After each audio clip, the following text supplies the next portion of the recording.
ሆሳዕና በጌታ ስም የሚመጣ የእስራኤል ንጉስ የተባረከ ነው የሚል ነው። እንግዲህ ሆሳዕና የሚለው ቃል የዕብራይስጥ ቃል ነው። የቃሉ ትርጉም ደግሞ አሁን አድን ማለት ነው። እና አድነን ከምን ከተያዝንበት አሁን ካለብን በጠላቶቻችን ቁጥጥር ስር ካለንበት ፖለቲካዊም ግዛት ደግሞ ከሃይማኖታዊም ነገር ነፃ እንድንወጣ አድርገን የሚል ልመናን ያዘለ ነገርና ይሄንን ያመጡት ከየት ነው ከተባለ ከመዝሙር 118 25 እና 26 ነው። ይሄ በቀጥታ ነው የተወሰደው። አቤቱ አሁን አድነን፣ አቤቱ አሁን ንቃ ይላል ክፍሉና ይሄንን በቀጥታ ወስደው ይሄ አሁን ወደ ኢየሩሳሌም የገባው ንጉስ በቀጥታ ለሚፈልጉት ነገር ነፃ አውጪ መስፍን አድርገው እንዳዩት የሚያሳይ ነገር ነበር።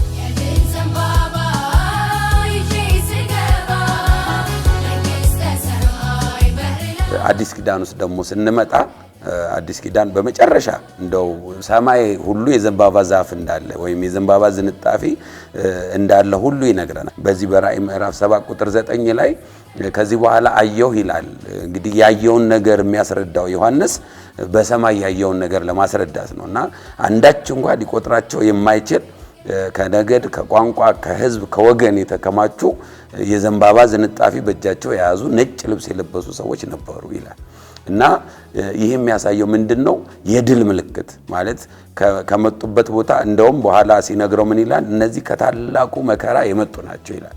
መከራን አሸንፈው የነበረውን ሁሉ ትግል አሸንፈው በሰማይ አሁን ለአምልኮ የተሰበሰቡ በሰማይ አሁን በድል ውስጥ ያሉት ሰዎችን በእጃቸው ያስያዛቸው ነገር ወይም ደግሞ ያየው ነገር የዘንባባ ዝንጣፊ መሆኑን ያሳያል።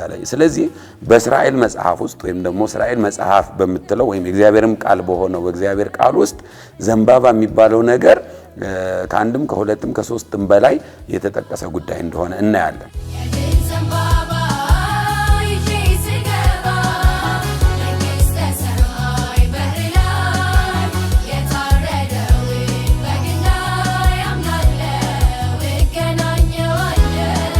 ታሪካቸውን ስናይ እንግዲህ እስራኤልን ታሪክ ከመጽሐፍ ቅዱስ ጋር ብናያይዘው ደግሞ በመጽሐፍ ቅዱስ ያልተጻፉ ታሪኮች ጭምር ባለቤቶች ናቸው ይሄ ህዝብና የመጀመሪያው ዘንባባን የሚገናኘው መቼ ነው ከተባለ ከክርስቶስ ልደት በፊት በ164 ዓመተ ዓለም ነው።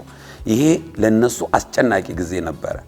ግሪካውያን መተው የወረሩበት በጣም ትልቅ የሚሉትን ምልክታቸው የሚባለውን ቤተ መቅደሳቸውን በአጸያፊ ነገር የሞሉበት ቤተ መቅደሱ የረከሰበት እንግዲህ እነሱ ቤተ መቅደሱ የሚባለው ነገር የእግዚአብሔር ሐልወት የእግዚአብሔር መገኘት የሚገኝበት ቦታ ላይ አንቲዮፈስ ኢፒፋነስ የሚባል የግሪክ ንጉስ መጥቶ የጣዖት አምልኮ እንዲካሄድ የፈቀደበት አሳማን እንኳን እስከመሰዋት የተደረሰበት ጊዜ ነበርና ይህንን ለነሱ ትልቅ ውርደት ስለነበረ ታላቅ አመጽ አድርገው ነበር። በተለይ ጁዳ መካቢ የሚባል ሰው የተመራ አመጽ በ164 ዓመተ ዓለም ይህንን ቤተ መቅደስ ነፃ ለማውጣት ችለው ነበር እና የዛን ቀን ቤተ መቅደሱን ከዚህ ጣዖታዊ አምልኮ ባጠሩበት ቀን በታላቅ ደስታና የዘንባባ ዝንጣፊ ይዘው ደስታቸውን የገለጹበት ጊዜ ነበር በ164 ዓመተ ዓለም።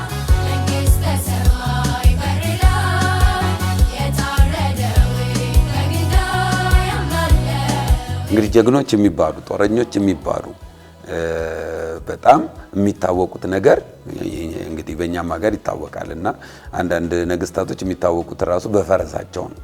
ፈረሰኛ ናቸው፣ በፈረስ ላይ የሚቀመጡ ናቸው። ግን ይሄ ደግሞ በአህያ ባልተጠበቀ መንገድ የመጣው ንጉስ አሁን የመጣበት አመጣጥ ሰው ከጠበቀው እነዚህ ያድነናል ብለው እንኳን ከጠበቁት በጣም የተለየ ነው።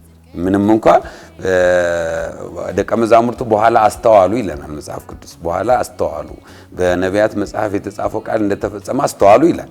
ግን እስኪያስተውሉ ድረስ ሲታሰብ ኢየሱስ የመጣው በጣም የዋህ ሆኖ በማይጠበቅ መንገድ በአህያ ተቀምጦ ሲመጣ እናየዋለን። ለመብቱ ሳይሆን ለራሱ ሳይሆን ለሌሎች የመኖር ፍቅር በትክክል ሌላውን የማዳን ሌላውን የማትረፍ የራስን መብት የመተው መሆኑን ያየንበት ትልቅ የፍቅር መማሪያ ትምህርት ቤት ነው።